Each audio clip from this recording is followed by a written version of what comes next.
That good-for-nothing wife. Just ditch that woman before we get in real trouble. As soon as they thought I was asleep, my husband and his mother completely changed their attitudes. They left home, but claiming they didn't want to lose their assets, they shamelessly returned and began causing chaos.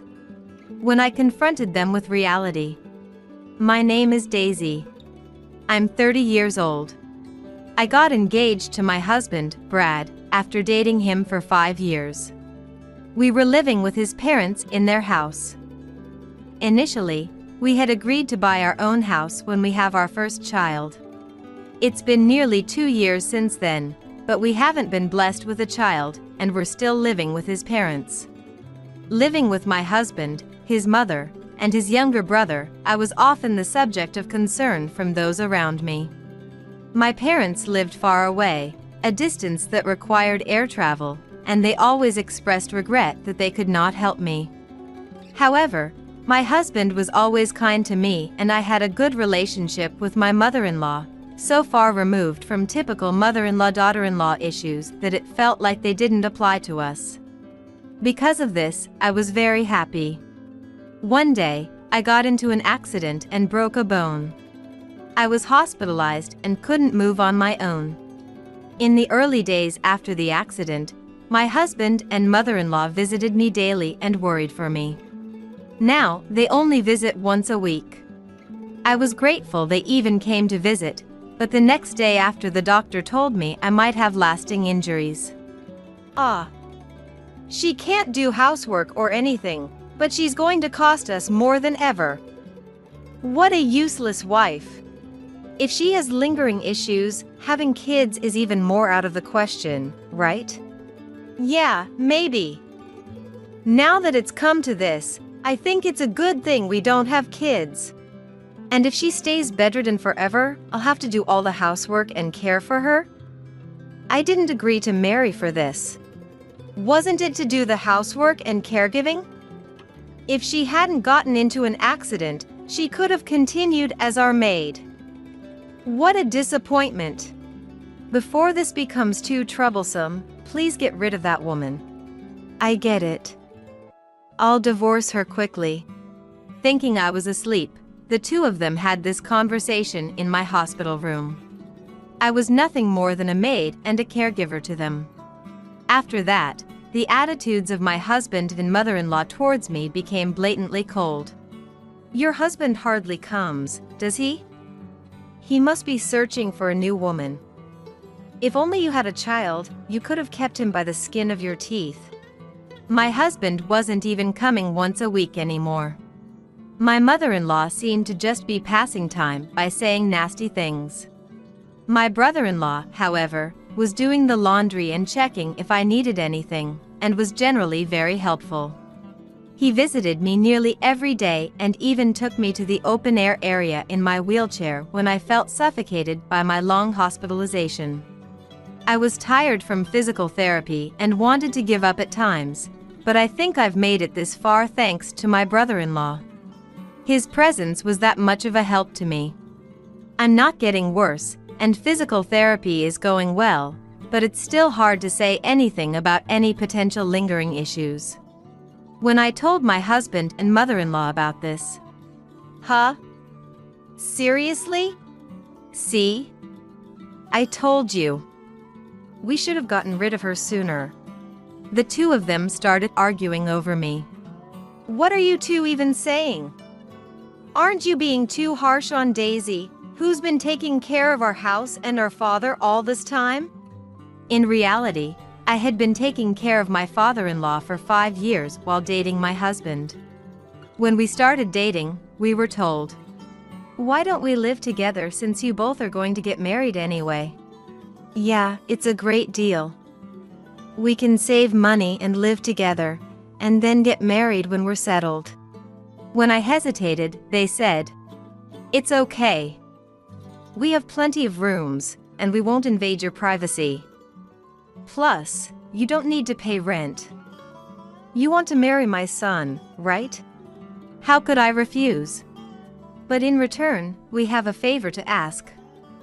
Daisy, while you're working from home, Can you look after our father who needs care? It's only for 4 to 5 hours during the day when my mother is out for her part-time job. We also have my brother, so the two of you can work together. My brother-in-law was also working from home. So he and I teamed up to take care of my father-in-law and the house. My father-in-law and brother-in-law were very close. My father-in-law had a hobby of collecting furniture and even had a separate house just for it. My brother-in-law and I always enjoyed hearing about his hobby. My father-in-law loved his caring son, Reagan. Eventually, my father-in-law's health began to decline, and after years of care, he passed away. After that, my husband proposed to me, saying, "Thank you for always taking care of my father. Let's continue to be together. Let's get married." Despite having worked hard on housework and caregiving, the moment I became a ma brother-in-law, my husband and mother-in-law's attitude was as if I was worthless. Even I, normally composed, was infuriated. "If you're going to divorce me, please pay what you're supposed to." "Well, I don't want any trouble, so I'll give you the house. Let's waive other division of property." I wondered if he would really give me the house, but since my father-in-law had left an inheritance a lot and it was divided among my mother-in-law, Brad, and Reagan, the inheritance amounted to approximately $300,000 each, so he seemed to have enough assets. Reagan was told to handle all paperwork with the executor and he had to visit the court several times, which was quite a hassle. "No way! We can't give away the house. If we divide the property, I'll lose half of my savings. It's just a wastefully large house in the countryside. Even if we give it away, it's not an issue. Even at the highest estimate, it's only worth about $100,000. Plus, various fees will be deducted when we sell it. It's cheaper than losing half my savings." "Well, if you say so, Brad. But what if she demands more later? What if rumors spread in the neighborhood because we abandoned her?" The two debated what to do with me. "Then, I'll take her in." Reagan, Brad's brother, interrupted. "Why would you go out of your way to do that?" You've been interested in Daisy, haven't you? That's why you're so willing. You can have her if you want, but she's no longer of any use to us. Don't ask to take Daisy and the house back later, okay? Why would I? I just hope you won't come asking for money later. And remember, you can't return damaged goods. Brad and Reagan signed papers and arranged to formally change the property title through a lawyer. "I'll take out some money from my savings, so why don't you find a younger, healthier, and prettier woman to marry and build a better house?" "Sounds good. Hey Daisy, get a lawyer to father-in-law for our divorce quickly." They said they'd stay in a hotel for a while and left the room. Reagan and I, left behind, silently saw them off. I had to find a lawyer to father-in-law for our divorce first. Reagan helped me to father-in-law for the divorce, and in a few days, Brad and I became complete strangers. A week later, Brad and my mother-in-law packed their belongings and left the house.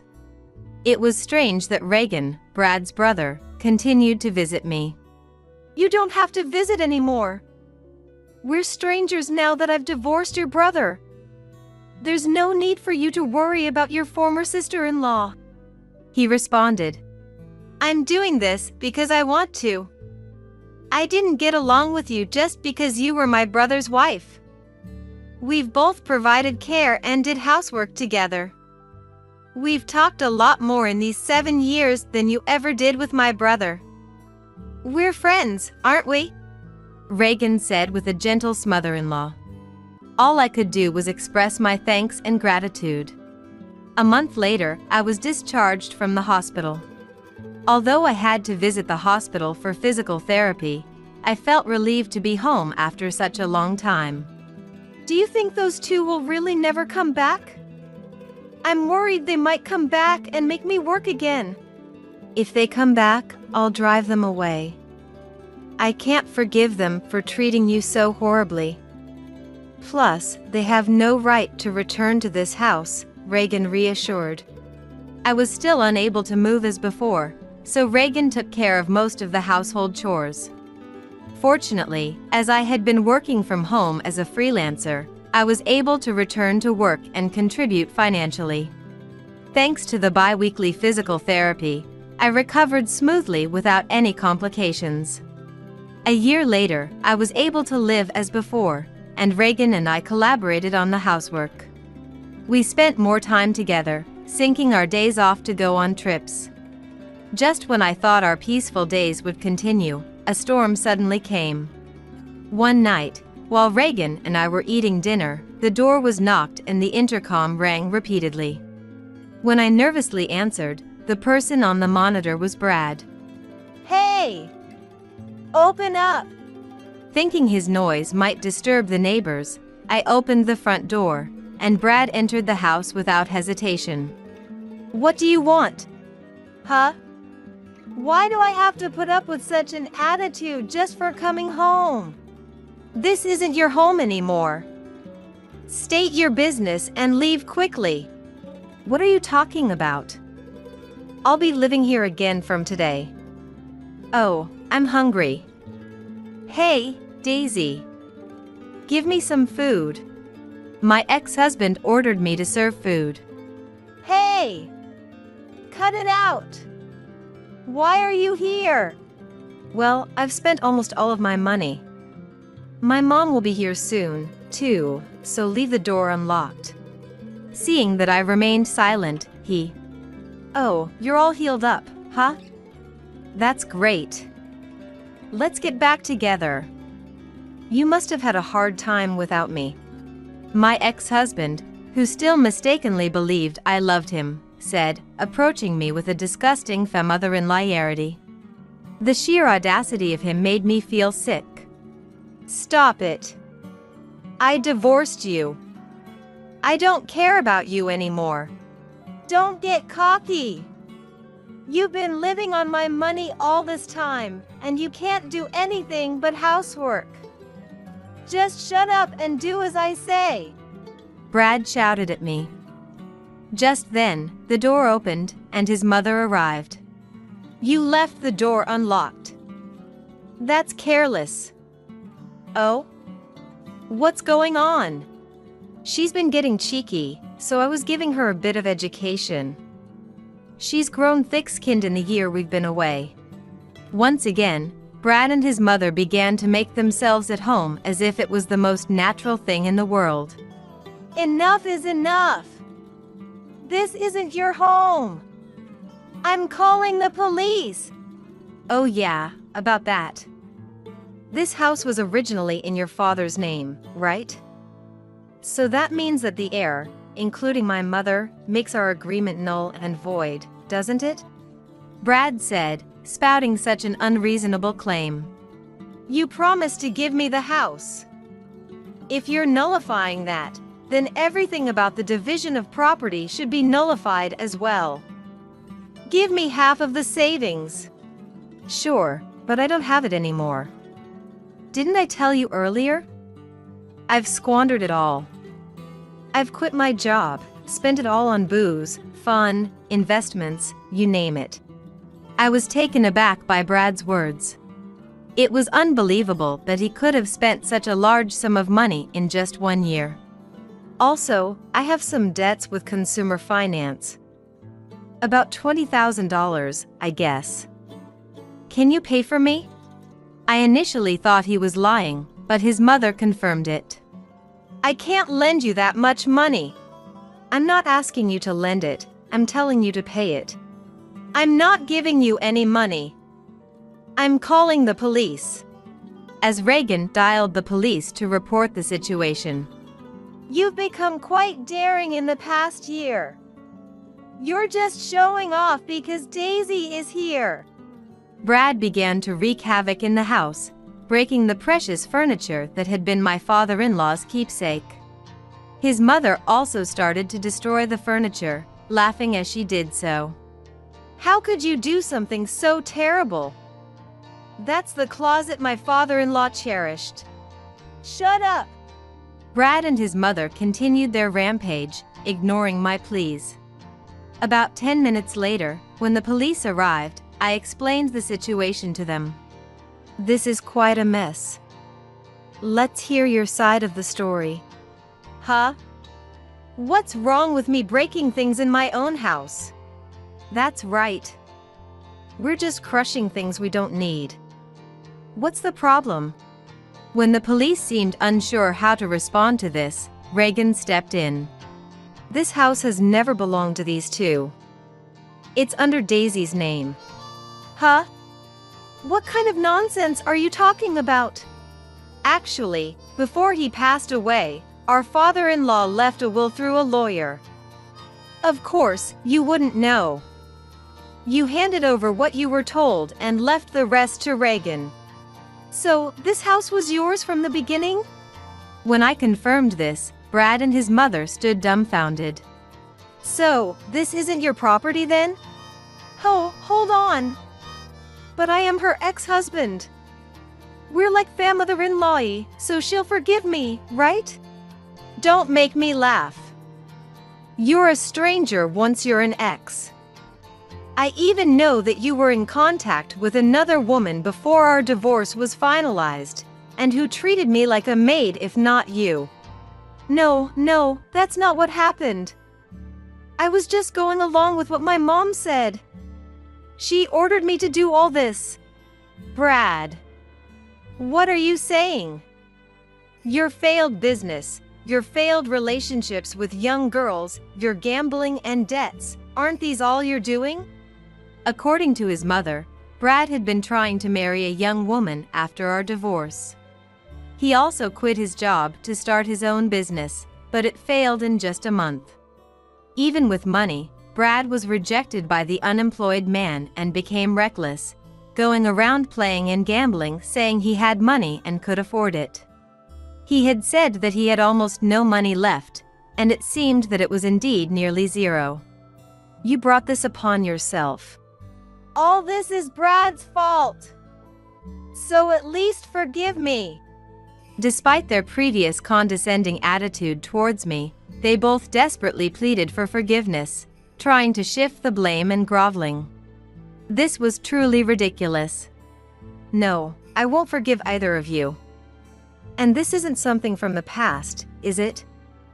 You were treating me like a servant until a moment ago, right? Not leaving when I asked you to leave is illegal, and since the furniture collected by my late father-in-law is now mine, you'll need to compensate me for that. But... All right. We will compensate you. Just please don't get the police involved. You wouldn't want me to go to jail, would you? I actually don't care at all. By the way, we're married. It turned out I was married to my brother-in-law, Reagan.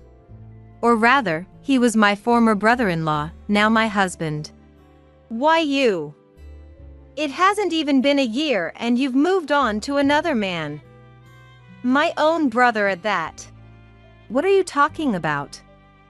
You moved on before you were even divorced, didn't you? You wouldn't return Daisy to me, no matter how many times I asked. Stop clinging to the past already. Brad was left speechless. I don't care anymore. I'll pay for whatever damages there are. How much for my idiot husband's junk? Well, if we calculate roughly, about $100,000. Huh? What? The furniture that my father-in-law had collected was all high-end pieces made by famous designers. Brad and his mother, who had no interest in these items, seemed to have believed they were just junk. You're going to compensate for what you've broken, right? We're not sure if we can get the same items, but make sure to pay properly. Brad and his mother, unable to afford such compensation, were distraught. For the time being, the police took the two of them away for trespassing and vandalism. Of course, I didn't forgive them and went ahead with the lawsuit. Afterwards, Brad and his mother, who were desperately seeking help from Reagan, were bluntly rejected, with him saying, "I'm ashamed to even be related by blood." Brad and his mother were likely receiving their just desserts together. And there's one more thing I kept secret.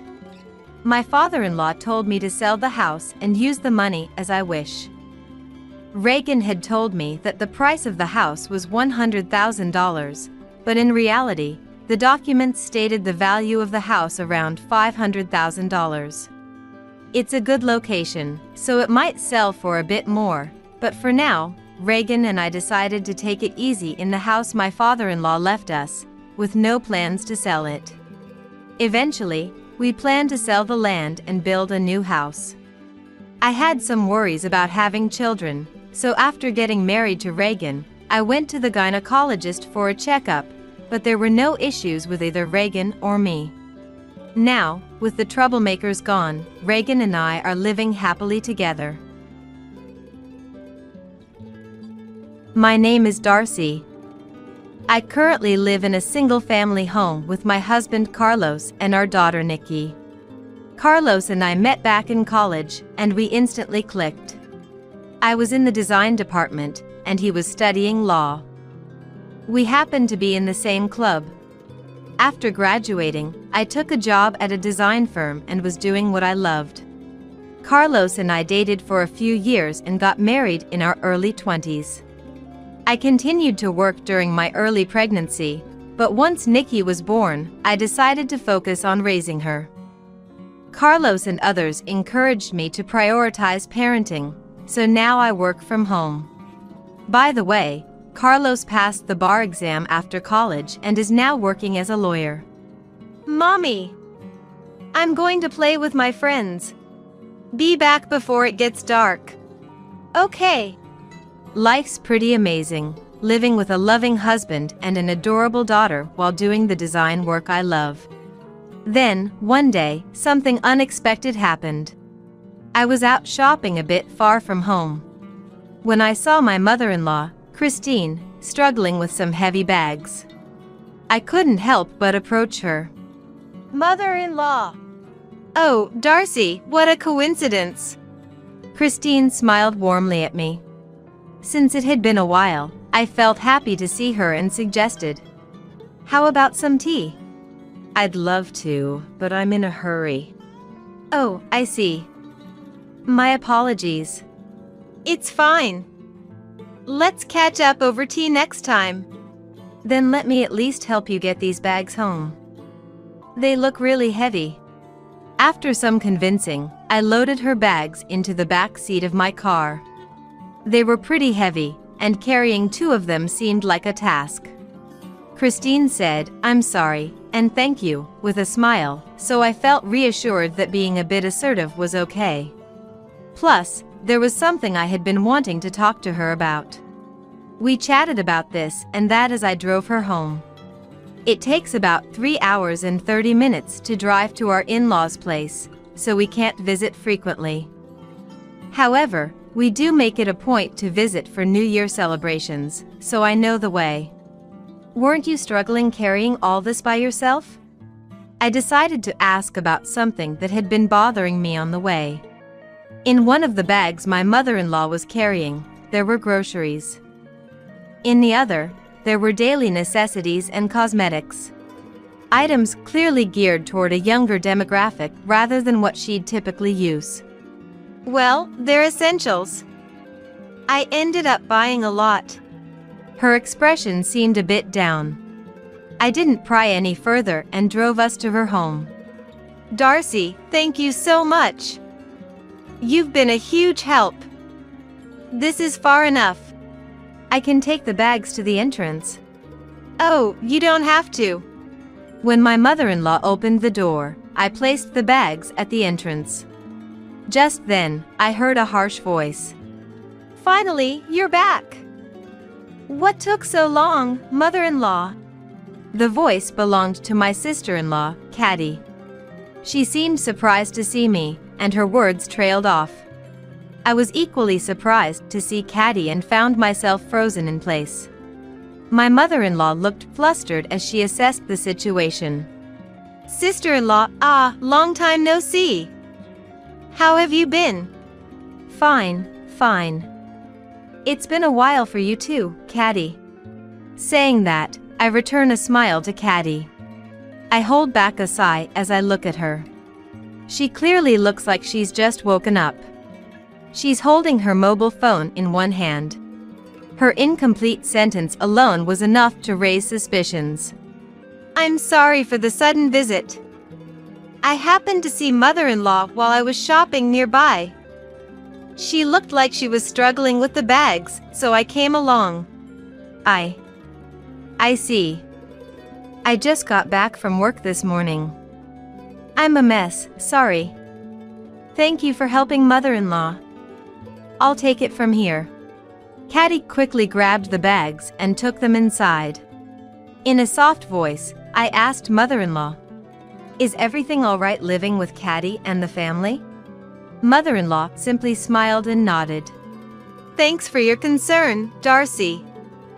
I'm fine. Sorry, I can't even offer you tea. No worries. It was nice to catch up. I'll visit again. Without pressing mother-in-law further, I left. Still, I couldn't simply ignore the situation I'd just witnessed.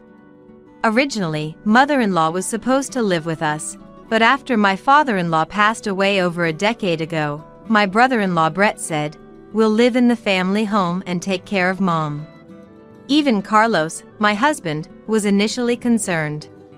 I felt uneasy about the situation, so I initiated a discussion, but it didn't go well. Carlos is busy with work, right? And he has irregular days off. I work close by, and Caddy's parents live nearby too. But still. Don't worry. I was a troublemaker back in the day, and I haven't done much for Mom, you know? I want to repay her. All right. Given what was said, Carlos couldn't really argue. In the end, with my mother-in-law's consent, my brother-in-law and his wife moved into her house. Today, I shared what happened with Carlos. Really? That's concerning. I'm not sure, but it makes me a little worried. Let's give Brett a call. After hearing my concerns, Carlos decided to call Brett. Haro? Carlos, what's up? Hey, it's been a while. Just checking in on you. I'm doing fine. After exchanging pleasantries, Carlos began to move the conversation forward. Calls usually led to discussions about how great things were between him and Caddy, and this was no exception. Good to hear you're doing well. Yep. We're taking an extended vacation next week. What about Mom? Is she coming? Oh, Mom said we should go just the two of us. Carlos and I exchanged looks. Given my mother-in-law's personality, this was no surprise. But we did notice Brett hesitating for a moment. In that case, let's have Mom stay with us during that time. What? At Carlos's words, Brett raised a surprised voice, and I looked up. Carlos, who smiled at me, nodded slightly and continued. We haven't seen Mom in a while, and I think Nikki will be thrilled. I'll get in touch with Mom. So, it's settled. Hey, wait! Carlos cut off the call before Brett could finish.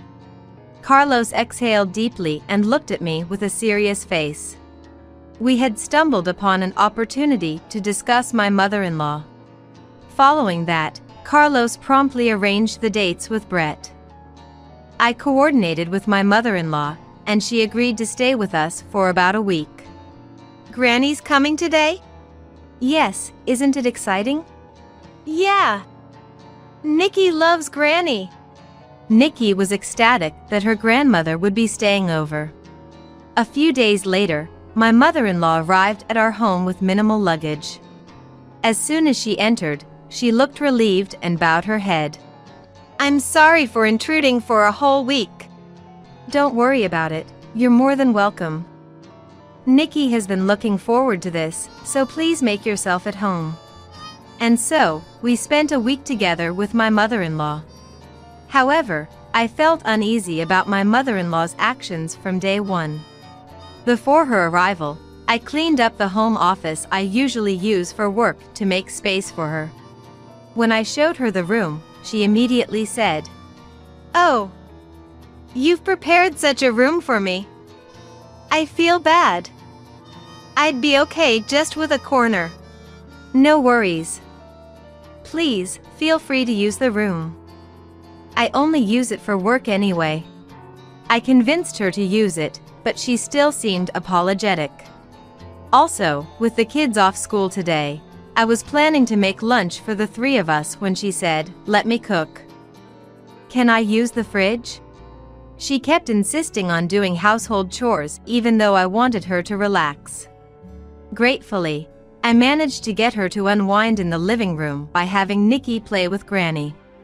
Additionally, she would say things like, "Oh, don't go to the trouble of snacks for me. I'm not worth it, or I'm fine with whatever's left over. Cold food is enough for me," as if she's an outsider rather than family. She used to be much more vibrant. It was painful to see her belittling herself like this. When Carlos came home while Nikki and mother-in-law were chatting, I filled him in on how she was acting. "I see. Thanks for letting me know.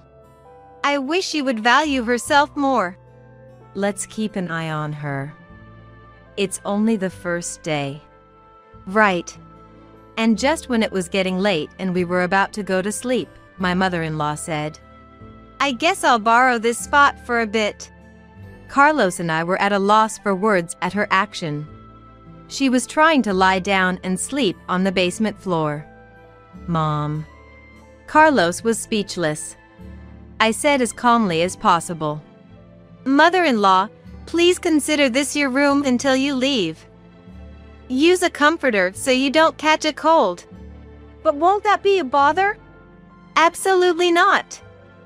We want you to be comfortable and enjoy your stay here." I looked her straight in the eye, trying to convey my sincerity. From her behavior, it was obvious what kind of life she's had with her own family. When I smiled warmly, mother-in-law's eyes filled with tears and she finally broke down. "It's been 10 years since I've slept in such a warm place. Thank you." "What?" My mind reeled from what I'd just heard. Carlos's voice was several octaves lower, filled with disbelief. "Hey Mom, tell us the truth. Are you getting along with Brett and the others? How's life been?" Mother-in-law chuckled awkwardly before speaking. "Well, getting along might be stretching it. But I have to make do, right? I mean, if they ditched me, I wouldn't know how to fend for myself at this age." Slowly, mother-in-law began to share the grim reality of her life with us. Turns out, it was much worse than we could have ever imagined. She was handling all the housework in that home. Whenever Caddy was a little unhappy, she would raise her voice at her. All the shopping responsibilities were left to mother-in-law. She would buy whatever they needed. Moreover, mother-in-law was shouldering most of the living expenses. Clearly, her son-in-law and his wife had ulterior motives when suggesting they move in together, mainly to exploit mother-in-law's finances. Mother-in-law would only eat after the two of them were done, usually in the basement. The basement didn't even have heating, so she was freezing during the winter months. "It's been a long time since I've had a meal like today's. I was always alone, you know." "What? Are you serious?" The reason mother-in-law wanted to sleep in the basement was that it had become the norm for her at her previous home. Both Carlos and I were at a loss for words. Initially, when Brett and Caddy moved in, they were kind to her. At first, mother-in-law was happy and thought it was a good idea to live with them. However, as the years went by, their behavior changed drastically. Initially, Caddy used to cook, and Brett would help with other chores. "I'm so tired." "Brett, you work so hard. Let me take care of things today." You should rest. Really? Thanks, Mom. That was probably the beginning. Mother-in-law, I'm really tired today. Oh, sorry, Caddy. I have plans with the neighbors today. What? You're prioritizing them over me? Oh, I apologize, that's selfish of me. No, that's not it. Don't worry, I'll prepare dinner when I get back. This is my room, and this is Brett's room. Slowly but surely, they began to change how they treated mother-in-law, manipulating her more and more. Eventually, she found herself taking on almost all of the housework, and contributing financially as well. Initially, she was using what used to be father-in-law's study as her room. It was a well-equipped space with a bed and other furnishings. She was delighted to be able to use such a cherished space as her own room. Even the study wasn't safe from Caddy's reach. One day, Caddy suggested, "Let's renovate this old study." Hold on, Caddy. This is my husband's cherished study. Can we please leave it as is? I'm just thinking of your well-being, mother-in-law. Why do you have to make me look like the bad guy? I'm sorry, but I like it the way it is. Really? This room is outdated. It looks worthless. With that, Caddy reached for a piece of glasswork. That was a music box made of glass, a favorite of my late father-in-law. He bought it during a trip they took together. It was something he treasured. But Caddy deliberately dropped it. Oops, my bad. That wasn't on purpose. Oh. Wow, the glass is shattered everywhere. It's so dangerous. What a waste to keep this room the same, especially with all this junk. Please, Dee, don't touch anything else. Who do you think you're talking to? Fine, I'll leave the study alone, but from now on, you take care of everything in the house. And with all this junk, it's too dangerous for you to sleep here. You should sleep in the basement. What? Any complaints? In the end, mother-in-law agreed and had to sleep in the basement. I felt like passing out, hearing all these shocking stories. At the same time, I was angry with myself for not noticing sooner. I'm sorry, Mom. How could I not have realized? Don't blame yourself. I was hiding it, too. Isn't it pathetic? The reason we never noticed was also because of a scheme by brother-in-law and his wife. Mother-in-law was only given a room when relatives gathered at her house. But the room was empty, no bed, no furniture. And if she dared to speak up, they threatened to demolish her study. They were only nice to her when people were around. We didn't notice because of that. If mother-in-law and I hadn't crossed paths that day, this might have continued even longer. The thought sends shivers down my spine. I always wanted to discuss this with you. But that study and that house are full of memories with my husband. Tears flowed freely from mother-in-law, and I couldn't stop my own. Our precious mother-in-law had endured this life for over a decade.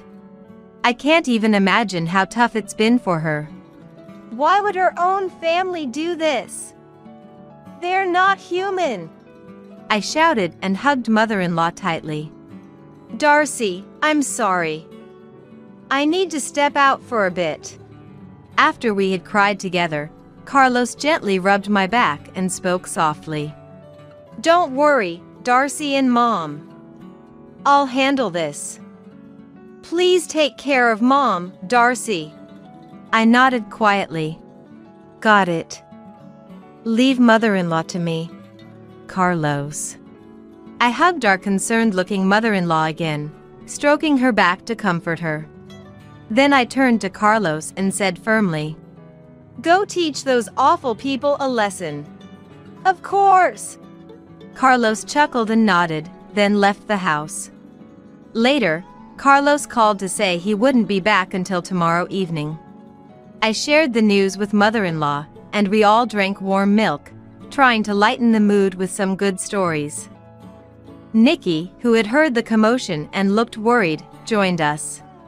I wanted to override at least some of the bad memories. Usually, I'd remind Nikki not to stay up late, but since tomorrow was a day off, the three of us enjoyed chatting till we were content.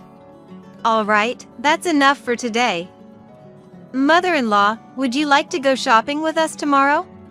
Huh? We can buy whatever you want and eat delicious food. There's a cute dessert place that Nikki loves. Why don't we enjoy a relaxed day, just the three of us? At my words, mother-in-law's eyes filled with tears again. She nodded slowly, repeating thank you, over and over. That night, we spread an air mattress in the living room and slept closely together, with mother-in-law in the middle. The next morning, mother-in-law greeted us with the same smile she often showed when father-in-law was alive. Good morning. And just as promised, we all had a fun shopping day. In the evening, we got a message from Carlos saying he had returned home, so we headed back as well. Before entering the house, I had one more thing to say to mother-in-law. Mother-in-law, we are on your side. Whatever is hurting you, just let it out here. We will always be by your side. And me too. I'm on Granny's side as well. Mother-in-law nodded silently to our words. Welcome home. Sorry for leaving the house to you. We're back. Everything okay? Yeah, no issues here. Carlos greeted us with a warm smile. I had Nikki and mother-in-law wait in my home office. Walking into the living room, my eyes widened at the sight of my brother-in-law and his wife sitting on the floor. Their hands, resting on their knees, were trembling slightly. Upon seeing me, they greeted me in a soft voice, their faces filled with apprehension. What happened? My inner voice showed plainly on my face, which I turned to Carlos. Still smiling, he said, I haven't done anything, yet. His use of yet made even me tense up, expecting something dramatic to happen. So, to cut to the chase, starting today, Mom will be living with us, Carlos continued.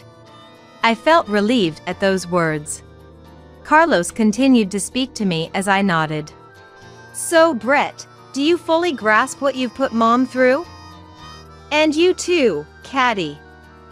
Do you understand what you've done to someone else's mother in their own home? I can't say it's entirely your fault, we didn't notice it either, but you have to take responsibility for your actions. After all, you're supposed to be mature adults. Carlos spoke vehemently. It was the first time I'd ever seen the usually gentle and calm Carlos so angry. I honestly dislike bringing up work matters at home, but this time, I'm speaking as Ms. Christine's attorney, not as family. His voice was friendly but low and icy. My brother-in-law and his wife meekly responded, yes. And after several hours of discussion, numerous decisions were made. First, my brother-in-law and his wife would no longer be living with us. They would have to return all the money they had been extracting from mother-in-law, plus pay additional compensation. Having decided to respect mother-in-law's emotional attachment to her study and her own home, brother-in-law and his wife moved out. We banned them from ever setting foot in mother-in-law's home again. Upon hearing the decision, mother-in-law gave a troubled smile. So, we are family, right? Asking for damages is a bit much, don't you think? No, this is a gesture from our son Brett to Ms. Christine, right? Carlos's words left Brett nodding so fervently he looked like he might lose his head. Yes, yes. I'm truly sorry for everything. Please accept this as our sentiment. Brett seemed so diminished that you'd wonder what on earth had happened. After the conversation, Carlos took a deep breath and turned to mother-in-law. So, please accept this, Mom. Let's put an end to this. Brett and his wife will never forget what they've done and make sure it doesn't happen again." Both of them nodded in silence. Seeing this, Carlos smiled gently and continued in a low voice. "Well, it will never happen again, right?" "Yes, yes, yes. Never again. Absolutely." And so the conversation ended. Within a few months, we had received the damages that Carlos had arranged from the brother-in-law and his wife. Mother-in-law wanted to give it to us, saying it was because we had helped her, but we refused. She insisted, so we agreed to accept a little each month for groceries, and let mother-in-law use the rest. "Carlos, what did you say to Brett and his wife?" I was curious about that day, so I asked him when we were alone. Carlos scratched his head even though it wasn't itchy. "Don't lose faith in me, okay?" "Why would I?" "You helped mother-in-law and made them regret their actions." Actually, Carlos had contacted Brett immediately after hearing what had happened. "It's strange for me to say, but I rarely get angry. But when I do, people say I'm scary. I think I really scared him when I called. He told me where he was right away." Although a bit distant, he drove straight to the destination. Upon arriving, he immediately questioned the two. "I couldn't let it go. Especially because he's my brother, and I had trusted him with Mom." I didn't know the details, but considering how scared they both looked, Carlos must have been terrifying when angry. On their way out, they bowed deeply, saying, "We're really sorry." "Well, mother-in-law seems happy, and so does Nikki. I'm happy too. Thank you for standing up for us, Carlos." "Darcy, I'll continue to do my best for our family. Even after everything, it's good to know we can still be a happy family. I'm grateful for my dependable husband and for mother-in-law, who chose to rely on us. From now on, I intend to make up for the hardships by being a dutiful daughter-in-law and doing my best in every way."